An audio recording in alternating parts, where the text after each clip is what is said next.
James Quincy is the president of COCA COLA Europe. What good does Coca Cola do you physically?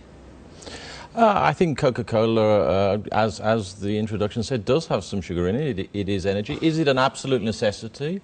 No, it's not. Millions of people enjoy it as part of their diet across the UK. Does have some sugar in it, you say? It does. Why don't you say specifically how much sugar there is in this can, for example?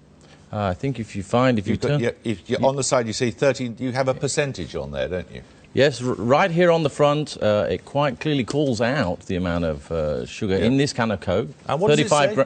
35 grams, which is 6 teaspoons of sugar, which is, about the same amount of calories as a cappuccino or half a croissant. So there is calories. And actually, what we're doing is to say, look, the information is here. We want to actually promote and make sure people do you imagine people know if they go to the cinema, and this is a small one, and there are big ones here too. You go to the cinema and you get a jug of Coke like this. Do you think people have any idea how much sugar's in it? And maybe they don't. And I think one of the things we need to do... Look at this. 23 sachets of sugar in that single container, the equivalent thereof. Now, that is a staggering amount of sugar, isn't it? That is why we're very focused, as one of the things we're doing, on getting the information out there. We're not trying to hide the information behind what's in a Coca-Cola Classic. To hide it. But there's zero sugar in a Coke Zero. Well, clearly, it's called a Coke Zero. But the Coke Classic, look at this one here. There's 44 packets of sugar in this one. 44! Indeed there are, and I think what we're saying is, look, we want to make sure that people have the information available to them so that they can make the choices, and if they don't want the big one, then fine, and that clearly is not one that's going to be for everyone.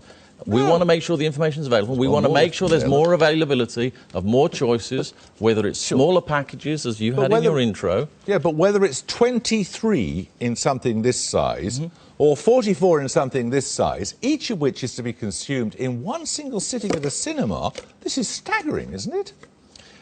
Look, I think we do need to recognise that things need to change, that the bigger cups need to come down. I don't think that we are talking that the world can't change and the world doesn't need to move on. I think what it comes back to is we recognise that we need to play our part in helping to fix this very important issue of obesity. It's something that's come about from us taking in too many calories and not burning them off with activity, many things over many decades. And we're taking actions. We are promoting the information. As you point out, it is on the can. We're putting it in the advertising.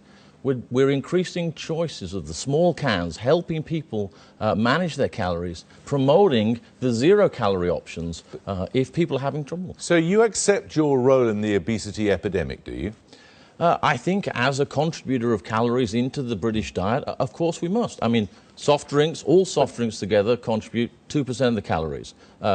It's a part of it, and therefore we need to accept our role, and we do. And that's why we want to focus on actions that we believe will help bring this crisis under control. Isn't what you're doing very similar to what the tobacco companies did when, after the link with cancer had been established, started then trying to get us all to smoke light cigarettes, as opposed to saying, don't have any of them?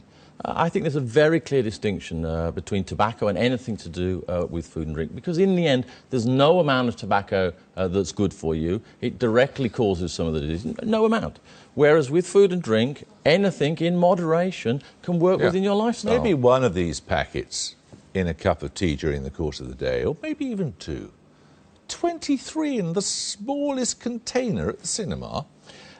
The reality, people aren't drinking those. And I think what we need to focus on is, if we're trying to solve obesity, it's about information. And if you have the information and you decide, or whoever decides not to have it, absolutely fine. What we're here to do is to get the information into people's hands, help them make the choices that fit their lifestyle, their choices during a week, and also get out there and try and promote activity with some NGO partners to try and help the other side of the equation and burn off some of those calories. Because when you actually look out there and say, has anyone actually solved the crisis? Because sometimes we look at things and say, well, what will work? But what's important is to look at some of those examples where things have actually happened. There's an approach called EPOD out there, started in France, moved across Europe, is now spreading across the world, where they brought down childhood obesity by 20%.